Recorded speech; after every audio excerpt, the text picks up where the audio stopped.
So last time I was talking about this simplification, this gross simplification that all history is a lie. I've got another one of these gross simplifications that is getting circulated in the kind of truther community, and that is that all music is controlled by the big club and it's satanic and it's all bad. And what I want to say to that is I don't think that that's true. For example, in the 1980s in particular, there was a lot of small independent record companies. And you can tell that many of these artists, they weren't backed by the big club because at the time they didn't get on TV, they weren't played on the radio stations. But nevertheless, because back then music wasn't digitized, people could make a living out of it by selling vinyl or concerts. I think fast forward into sort of modern times, the big club wants us stuck on screens, engaging with their psyops. Like there's just so many psyops at the moment. I'm not going to do any videos, about those because I just think it's fairly obvious what's happening, and the best thing to do is to not engage with it and not give them any of our energy. But this kind of movement towards getting us to reject music as a form of entertainment, a form of pleasure, I think that that's something that the big club is very, very happy about. They don't want you to dig out your old vinyl and start listening to it, or old CDs or whatever. They want you on your screen, and for obvious reasons. And my feeling is I'm not going to do that. I've not been doing that. I actually have been listening to quite a lot of music recently, and I've been enjoying it. I think at its best, music can take you to a different place. And one thing that I would say as I get older is that I'm now more inclined to listen and mull over lyrics in a little bit more depth than I used to. I must be honest, in my 20s I never really used to listen to the lyrics at all. And I remember I was listening to this one song the other day, and there was this kind of refrain: "Did you write the book of love?" I thought, what's that about? And then I thought, obviously, it could be about the book of love. I suppose for me would be, well, can you guess? You can tell me what's in the comments what the book of love is. Best-selling book of all time, and for me it would be one of the first 4 books in the new version of this text. And then later on in this song, there's another kind of refrain: ego, envy, lust. And that's what they want us engaged in. That's what they want us engaged in. This kind of satanic system of mini-me Satanism, and getting lost in ego, envy and lust. And then there was another line: "Since you've been gone, I shut my eyes and fantasize that you're here with me. Will you ever return?" I was thinking, like, will you ever return? Who? And then I thought, it's probably about Jesus, this, isn't it? "I won't be satisfied till you're by my side. Don't wait any longer. Come back. Why don't you come back? Please hurry. Come back and stay for good this time." So for me, I think that this is about Jesus. Not that I knew that at the time when this song was when I was first listening to this song way back in 1983. There's another bit in there as well: "If you want to stay mine, then love me forever." And for me, that reminds me of what's in the book of Revelation, chapter 2, verse 26 to 27. "The one who conquers and keeps my works," that's interesting, isn't it? Works, "until the end, to him I will give authority over the nations." So Jesus will come back when he's good and ready. But I think the thing is that for I'm not going to mention names, but there's this kind of narrative from people that have never read the Bible that and maybe and actually from people who have, but they tend to focus more on the New Testament from the book of Acts onwards. They actually ignore what Jesus said and focus more on what Paul said. You know, all who call on the name of the Lord will be saved. Romans chapter 13. Now, for me, come back and stay. Yeah, well, when will Jesus return? I think that the second coming of Jesus Christ should make us. It's, you know, what will happen to us when he does return, and I think I believe it's pretty clear in the Bible that our allegiance to Jesus is going to be tested at that point as individuals. Is our allegiance genuine or not to him? And what I mean by that, allegiance to not just him as the Son of God, but allegiance in terms of what Jesus stood for. So, for example, the golden rule, treating others as you would like to be treated yourself. And then also, as Jesus said himself, that he didn't come to replace the law, he came to fulfill it. And what I mean by the law, or what Jesus meant by the law, is the Ten Commandments. So just go through those. You know, it's just like, you know, when people sort of say, "Oh, Christianity it's a control mechanism." Well, you know, I challenge people, those people, like telling, you know, like saying to people, it's not a good idea to murder people or steal other people's stuff or lie or deceive. It just seems like, you know, for me, it's a self-evident truth. So in short here, what I'm saying is how we live our own lives matters deeply. And this is in direct contradiction to what Paul says in the Bible. And for me, all day long, I'll go with what Jesus said over what Paul said. In fact, I'm just going to go back a little bit further. So this is Matthew chapter 25, verse 31. So it says, "When the Son of Man comes as king and all the angels with him, he will sit on his royal throne, and the people of all the nations will be gathered before him. Then he will divide them into two groups, just as a shepherd separates the sheep from the goats. He will put the righteous people on his right and the others on his left.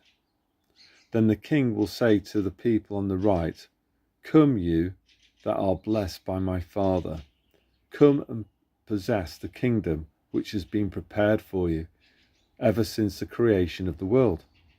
I was hungry, and you fed me, thirsty, and you gave me a drink. I was a stranger, and you received me in your homes, naked, and you clothed me. I was sick, and you took care of me, in prison, and you visited me.' The righteous will then answer him, 'When, Lord, did we ever see you hungry and feed you, or thirsty and give you a drink? When did we ever see you a stranger and welcome you in our homes, or naked and clothe you? When did we ever see you sick or in prison and visit you?' The king will reply, 'I tell you, whenever you did this for one of the least important of these members of my family, you did it for me.' Then he will say to those on his left, 'Away from me, you that are under God's curse, away to the eternal fire which has been prepared for the devil and his angels. I was hungry, but you would not feed me, thirsty, but you would not give me a drink. I was a stranger, but you would not welcome me in your homes, naked, but you would not clothe me. I was sick and in prison, but you wouldn't take care of me.' Then they will answer him, 'When, Lord, did we ever see you hungry or thirsty, or a stranger, or naked, or sick, or in prison, and would not help you?' The king will reply, 'I tell you, whenever you refuse to help one of these least important ones, you refuse to help me.' These, then, will be sent off to eternal punishment, but the righteous will go to eternal life." So as I said earlier, that's very, very different from what Paul says. and it's actually the chapter 10 of Romans, verse 13. So I'll just show you that now, very short verse. So Paul says, as the scripture says, everyone who calls out to the Lord for help will be saved. The massive difference there in the words of Jesus, the Son of God, and Paul, this guy who persecuted Christians until his road to Damascus moment, and he then said he had some sort of occulted experience and whatever. Anyway, what I'm trying to get at here is, with this title of this video, what did I come back and stay? Yeah, like I think, personally, I am a God-fearing Christian in the sense that Jesus's return is something that should exercise our minds, and there's no done deal. We will be judged according to the way that we've lived our lives. And I think that's very, very important. And this kind of stuff that you get from truthers about they the atheist ones, they say, oh well, Christians, they reckon that they don't actually have to do something because Jesus is going to save them. Well, they obviously haven't read the Bible. They need to focus on, they need to read what actually Jesus said in the Bible. The other day I was also watching a video by this Mark Bazetsky. I quite like him, and he's a bit kind of new agey and all of that, but hey ho. And he was talking about this new chancer,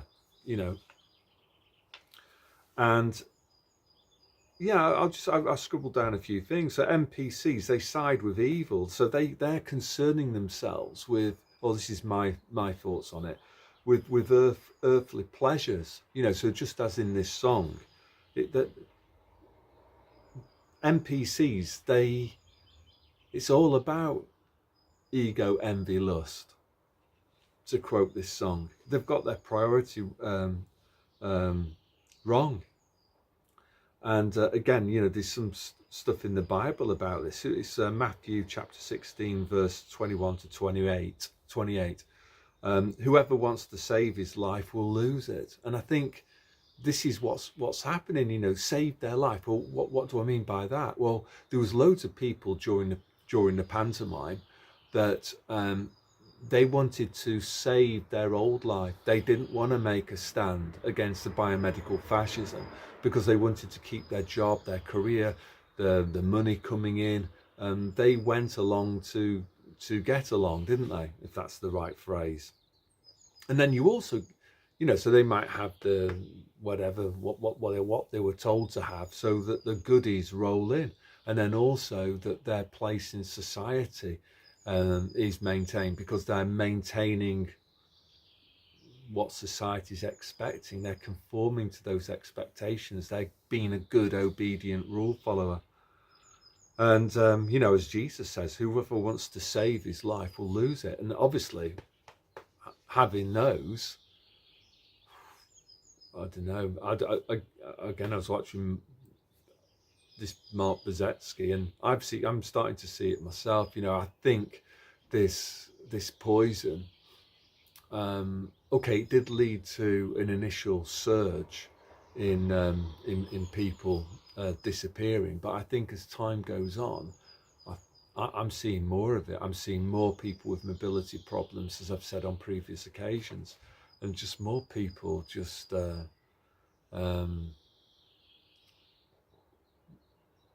DIE before their time. Very, very sad, including the guy that I used to play cricket with. Very, very, very sad. Like a bloke in his early 40s. Just ridiculous. Or maybe it was even mid-30s, actually. So I'll just read this quote from, or passage from Matthew chapter 16. So Jesus speaks about his suffering and death. From that time on, Jesus began to say plainly to his disciples, I must go to Jerusalem and suffer much from the elders, the chief priests, and the teachers of the law. I'll be put to death, but 3 days later I will be raised to life." Peter took him aside and began to rebuke him. "God forbid it, Lord," he said. "That must never happen to you." Jesus turned around and said to Peter, "Get away from me, Satan. You are an obstacle in my way, because these thoughts of yours don't come from God, but from human nature." Then Jesus said to his disciples, "If anyone wants to come with me, he must forget self." So it's the exact opposite of the mini-me Satanism, yeah? He must forget self, forget about the creature comforts, forget about the ego, forget about the temporary pleasures. So to continue what Jesus said, carry his cross and follow me. So follow the example, live a Christ-like life, or attempt to. For whoever wants to save his own life will lose it, but whoever loses his life for my sake will find it. Will people gain anything if they win the whole world but lose their life? So I can think about the GPs and the NHS there, can't you? Know what they did. Of course not. There is nothing they can give to regain their life. For the Son of Man is about to come in the glory of his Father and with his angels, and then he will reward each one according to his deeds. Again, it's about works, actually, isn't it? I assure you that there are some here who will not die until they have seen the Son of Man come as King. So some conclusions then, come back and stay, this song. So when I was a young guy and I first heard this song in 1983 when I was 18, I didn't really understand I didn't listen to the lyrics, I didn't really understand what it was about. But today when I listened to it a little bit more deeply and concentrated, I just felt that it's about your relationship with God, my relationship with God. Don't wait on it, don't wait any longer. Come back and stay, the second return, the second coming of Jesus Christ. But then also to emphasize this point that